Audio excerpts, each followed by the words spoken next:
Arrestato il presunto assassino dell'artigiano Alessandro Coltro, che aveva la sua azienda a Chiarano, ucciso a Fontana Fredda per 15.000 euro. In manette un pizzaiolo romeno di 48 anni.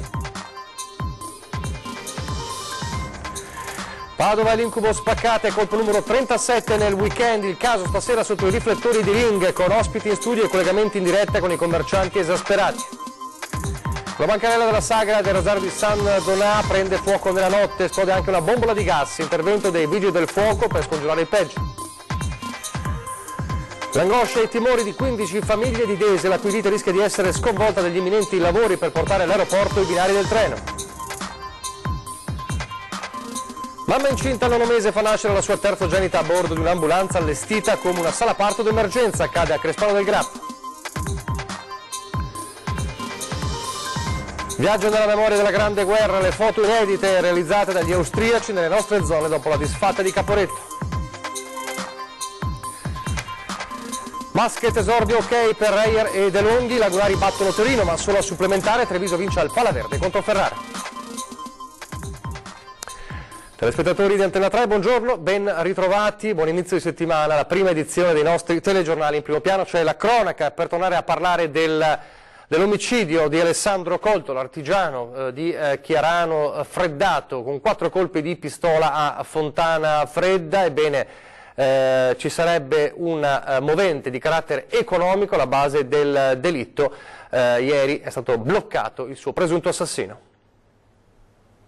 4 colpi di pistola alla testa, ucciso per portargli via 15.000 euro. È stato arrestato l'assassino di Alessandro Coltro, 48 anni, l'artigiano che aveva la sua azienda a Chiarano. L'assassino è un pizzaiolo rumeno, Marius Lucian Aprian, anche lui di 48 anni, ha confessato l'omicidio. I carabinieri hanno bussato alla sua porta sabato mattina presto. L'uomo aveva già preparato le valigie, pronto a fuggire a Londra. In tasca aveva già il biglietto aereo. Quando i militari hanno capito che stava per lasciare l'Italia, hanno chiuso il cerchio e sono scattate le manette. Denunciati per ora a piede libero 2 donne domenicane ed il marito italiano di una delle 2, che hanno sempre coperto il rumeno, depistando anche le indagini e ospitandolo a casa loro.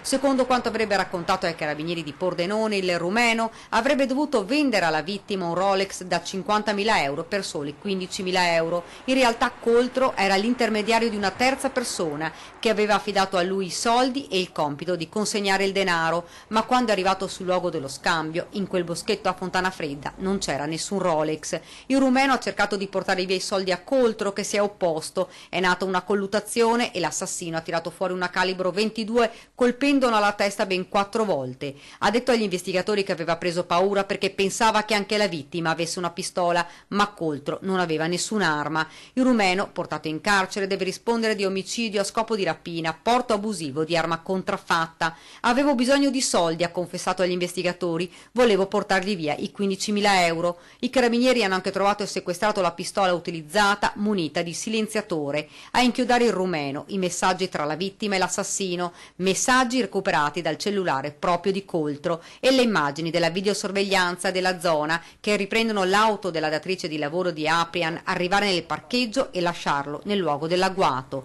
Le indagini continuano perché qualcosa nel racconto del rumeno ancora non torna. Ed ora il giallo, le indagini in corso sul cadavere di un uomo ritrovato ieri in strada a Mestre. Ci racconta tutto Tiziana Bolognani, proprio da Mestre. Tiziana. Sì, buongiorno da Mestre. Sarà l'autopsia a stabilire le cause della morte dell'uomo trovato privo di vita ieri mattina sulla rampa Cavalcavia. Siamo in zona stazione. Il magistrato di turno ha disposto l'esame dopo che l'ispezione cadaverica non ha dato risposte sul decesso dell'uomo. Allo stato il cadavere non presentava segni riconducibili a un'aggressione né tantomeno a una overdose. Sconosciuta l'identità della vittima, di età compresa fra i 40 e i 50 anni, probabilmente dell'Est Europa. L'uomo non aveva con sé i documenti. A chiamare i soccorsi alle 6:30 ieri mattina è stata una donna che transitava sulla rampa in bicicletta e che, vista la sagoma dell'uomo distesa a terra, si è fermata per accertarsi che stesse bene, ma l'uomo non dava segni di vita. Sul posto sono arrivati polizia e SUEM, oltre ai carabinieri. L'area è stata transennata per consentire alle forze dell'ordine di eseguire rilievi di legge. Per ora è tutto, a voi. Grazie a Tiziana Bolognani. A Padova ora, dove l'incubo delle spaccate ormai continua senza sosta. Nel weekend la 37esima spaccata, il 37esimo colpo in poco più di 2 mesi. Nel mirino stavolta un negozio di abbigliamento di cinesi. La lunga serie di spaccate a bar e negozi di Padova è arrivata alla 37esima puntata. Dopo le 3 avvenute giovedì sera tra via Tommaseo e via Forcellini, i ladri se la sono presa con il negozio di abbigliamento eFashion in via Martiri Giuliani e Dalmati alla Stanga, dietro il Giotto. Il fatto è avvenuto poco prima di mezzanotte tra sabato e domenica. I ladri sono entrati nell'esercizio, gestito da cinesi, e hanno portato via il fondo cassa di 100 euro. Sul caso stanno indagando le forze dell'ordine.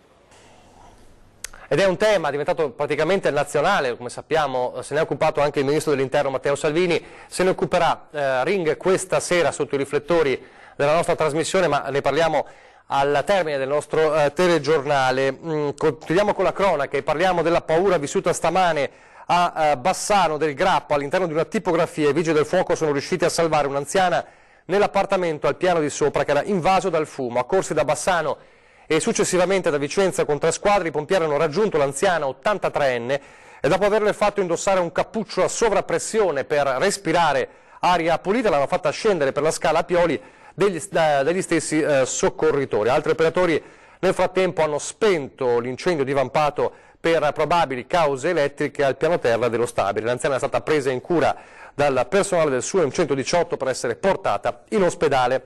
Ancora fiamme, ma stavolta stanotte, e poteva avere anche conseguenze peggiori, un incendio che è scoppiato poco dopo le 3:30 in via Gorizia Sandona di Piave.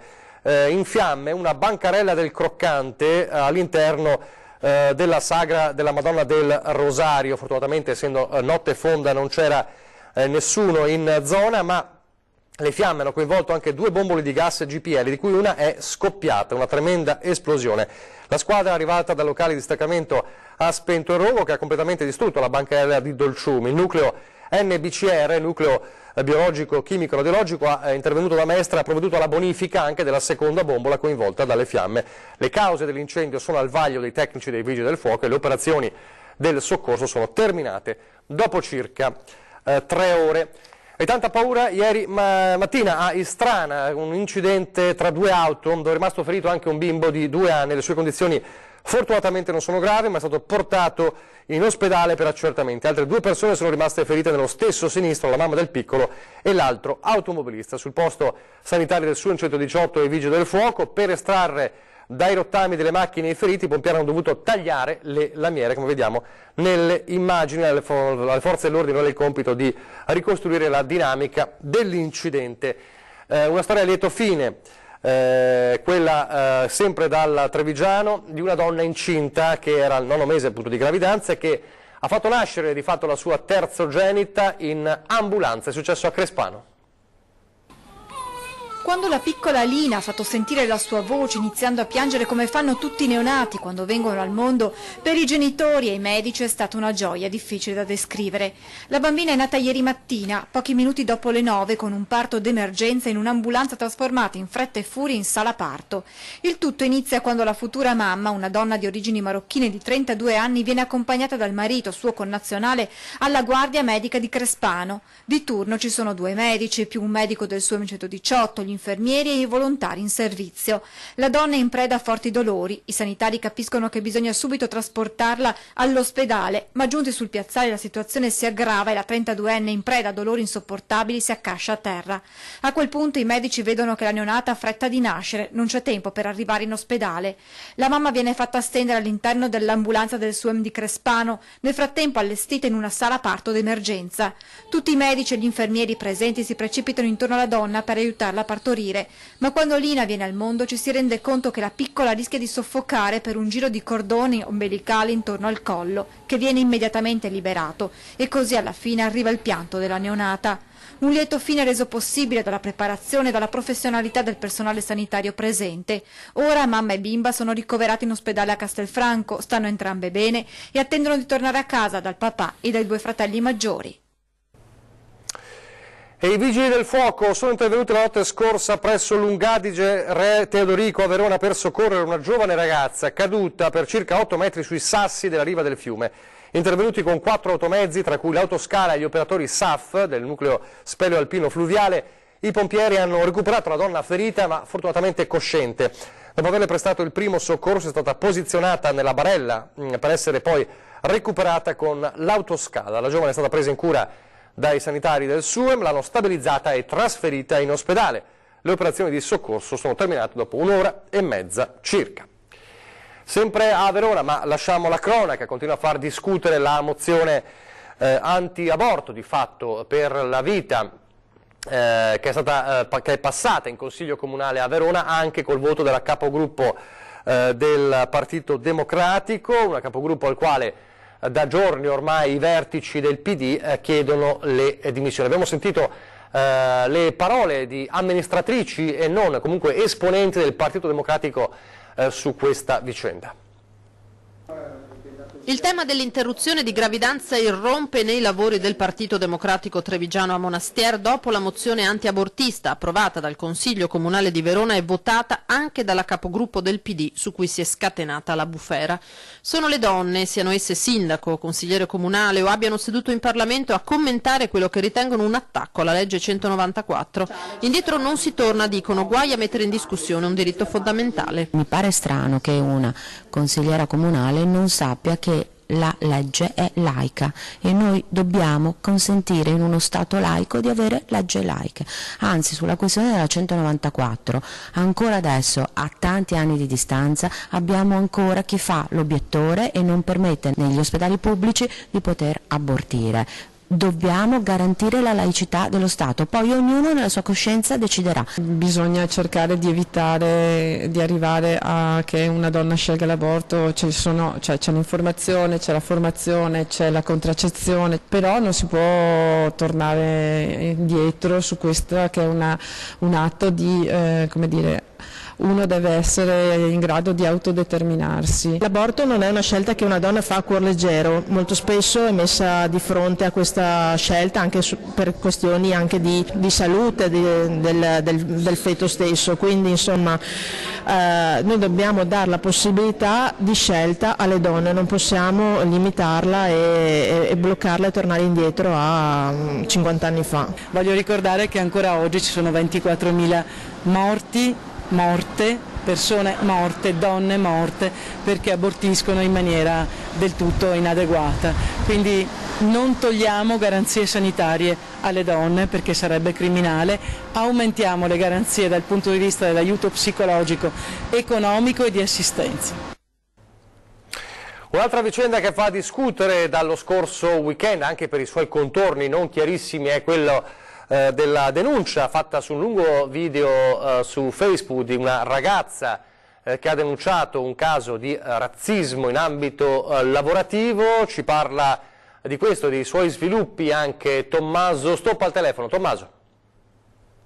Sì, buongiorno da Venezia. Continua a fare scalpore la vicenda di Judith Romanello, la ventenne di Spinea, che ha raccontato di essere stata discriminata da un ristoratore che l'ha cacciata da un colloquio perché di colore. Le scuse prima del sindaco Brugnaro, l'invito ad assistere alla partita della Reyer, che la giovane ha accettato molto volentieri, e anche quello del famoso chef Lamantia a sostenere con lui un colloquio di lavoro. In molti però sul web mettono in dubbio la veridicità dell'episodio e accanto alle numerosissime testimonianze di solidarietà ci sono anche quelli che non credono a quanto raccontato dalla ragazza, basandosi sul fatto che non si è saputo il nome del ristorante né il numero di telefono e tantomeno il nome di questa persona che avrebbe discriminato, e non esiste in sostanza nessuna prova dell'accaduto. Lei si difende, dice quello che ha raccontato è assolutamente la verità e sono io la prima che non so davvero più che pesci pigliare perché ho perso tutte le prove di questo accadimento. Lei racconta di essere stata già a Venezia quella mattina, di aver risposto a un annuncio su internet e sul portale subito.it e di aver preso immediatamente contatto via internet con questa persona, che poi si sono scambiati il numero di telefono e hanno fissato un incontro al ponte delle Guglie, proprio sul ponte. Il suo telefono avrebbe cancellato la cronologia delle chiamate meno recenti, mentre l'annuncio sarebbe scomparso, probabilmente a questo punto tolto dello stesso ristoratore, e quindi non esiste traccia neppure di questo. Questa dunque la versione della giovane, naturalmente ora si dovrà cercare di capire e di avere in qualche modo anche un riscontro di questo avvenimento. Per il momento da Venezia è tutto, ulteriori aggiornamenti nella prossima edizione dei nostri telegiornali. Grazie Tommaso Stoppa. Dal dibattito sul razzismo alla gestione dei migranti. Domani a Bruxelles sarà ufficialmente insignito del titolo di cittadino europeo 2018. Parliamo del professore trevigiano Antonio Calò, che in questi giorni è intervenuto anche sulla vicenda dei fatti di Riace. Il sindaco di Riace agli arresti domiciliari, e Calò ha una sua precisa idea su questo. Sentiamolo. Il giornalista e storico Ernesto Galli della Loggia scrive di lui sul Corriere della Sera suggerendolo per la carica di alto commissario all'immigrazione con poteri speciali. E martedì a Bruxelles sempre lui sarà insignito del titolo di cittadino europeo dell'anno. Il professor Antonio Calò, famoso per aver accolto in casa 6 migranti, non si sottrae a questo tipo di riflettori, ma dopo l'arresto del sindaco di Riace Mimo Lucano non si stupirebbe di diventare a sua volta un bersaglio. Siamo un esempio, ma perché aver paura degli esempi? Poi si può migliorare, poi ci possono essere stati degli errori, però secondo me guardiamo oltre, appunto, guardiamo cosa è stato fatto, come è stato fatto e cosa ha mosso, in senso positivo. Non dobbiamo solo e sempre guardare al male, guardiamo anche al bene, e non dobbiamo sempre sistematicamente delegittimare chi cerca di sporcarsi le mani per costruire qualcosa di positivo. Non intendo più tacere, continua Calò, che non vede nello stop agli sbarchi la soluzione del problema immigrazione. Una visione realistica deve tenere presente delle persone che ci sono già e risolvere un problema che non è differente, cioè dare un senso a questa presenza. E la soluzione avanzata invece dal professore è superare il sistema delle coop e costituire sotto la sorveglianza dei comuni dei nuclei dei 6 immigrati che si autogestiscano e seguono un percorso di inserimento. Metodo intelligente, economico e senza burocrazia, lo definisce Galli della Loggia nel suo corsivo. Calò si dice pronto a parlarne con chi di dovere, sottintendendo il governo, anche domani, se ci fosse la reale volontà di risolvere il problema. Se invece non vorranno risolverlo, creando queste situazioni di grande imbarazzo, perché inevitabilmente ci potrebbero portare allo scontro sociale, che è una delle cose peggiori che... Ma allora qua bisogna dirlo. Allora io andrò in giro dicendo: lo Stato non mi ha voluto ascoltare, le conseguenze saranno queste e ognuno si prenda le sue responsabilità. La Guardia di Finanza ha sequestrato 280.000 oggetti pericolosi al centro ingrosso Cina di Padova. Tra questi ci sono phon, tostapane, frullatori e altri piccoli elettrodomestici senza il marchio CE e senza autorizzazioni alla vendita. Il totale del materiale sequestrato ammonta a un valore di 1 milione di euro. Adesso una brevissima pausa pubblicitaria.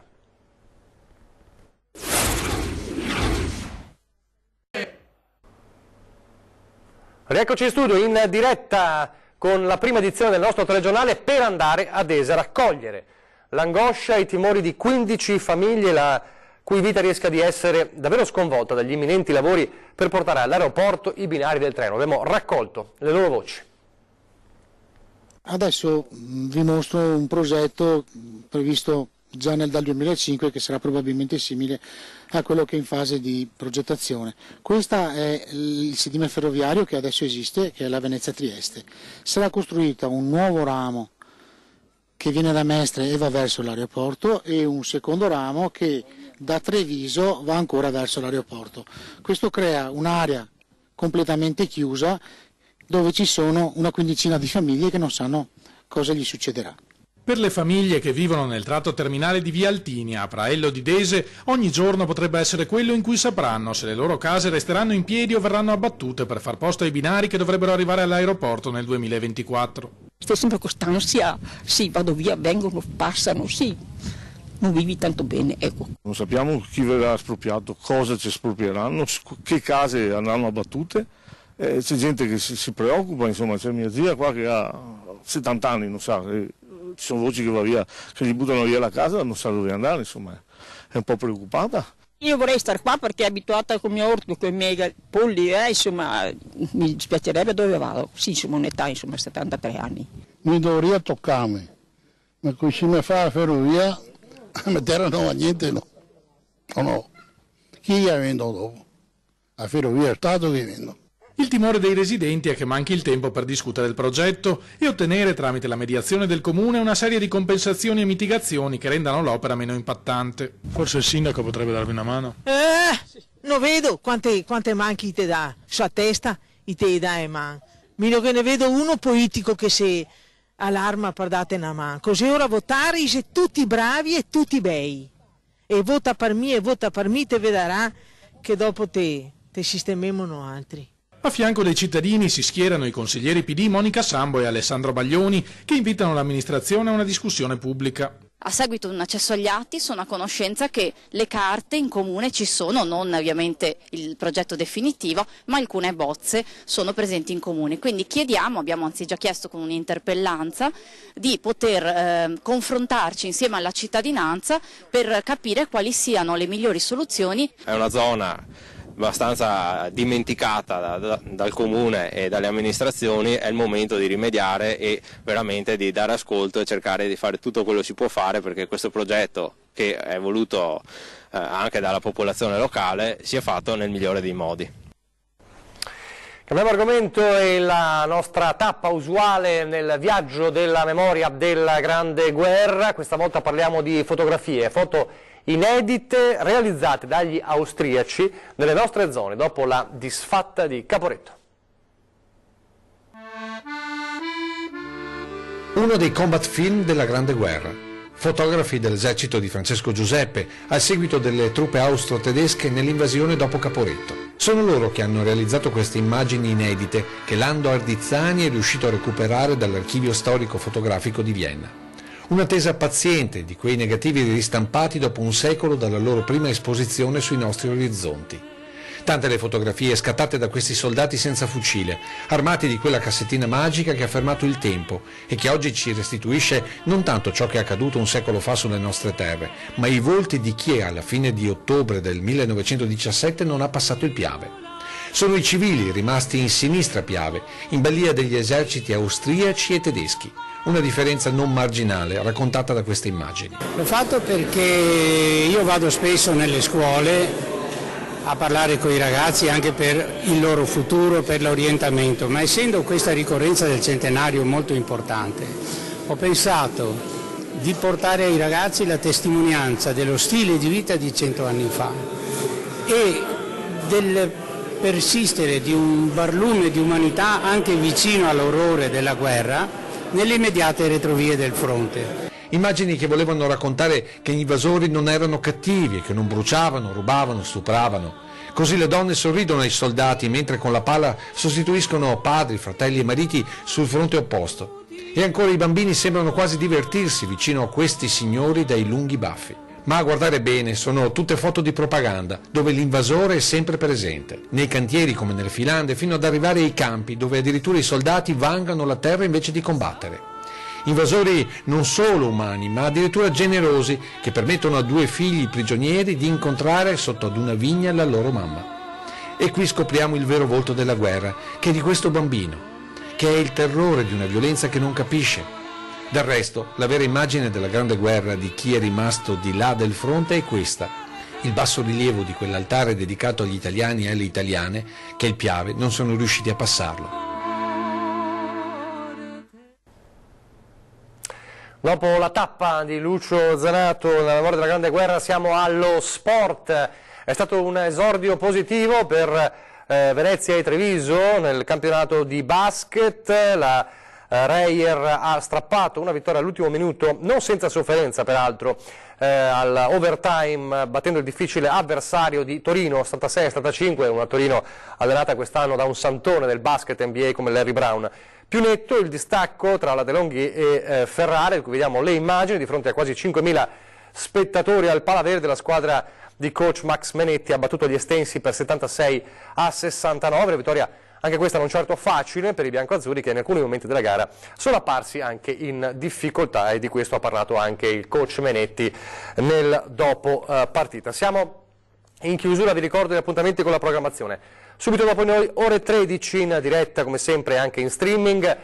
Vi aspettiamo sul canale 13, ovviamente del Digitale Terrestre, da cui state anche vedendo il nostro telegiornale. Si parla di prevenzione, cura e riabilitazione cardiologica praticata dall'ULSS 3 Serenissima. In studio il direttore dell'unità di cardiologia Roberto Valle, il responsabile di riabilitazione cardiologica Luca Oselladore e Laura Bondesan, coordinatrice dei fisioterapisti dell'ULSS 3 Serenissima. Aspettiamo come sempre i vostri post, domande quindi sulla pagina Facebook di Antena 3, oppure le vostre telefonate in diretta allo 049 490 6054.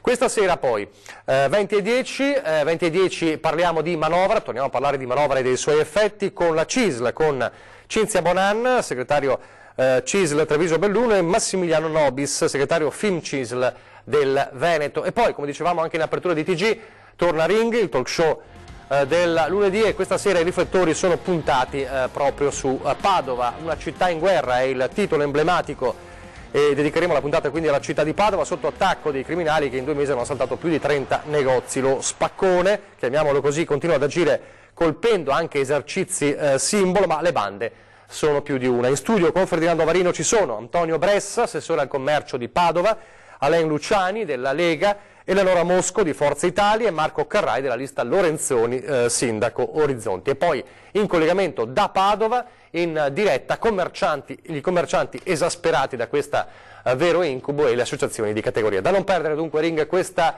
sera. Adesso vi lascio alle previsioni del tempo. Grazie per averci seguito e arrivederci.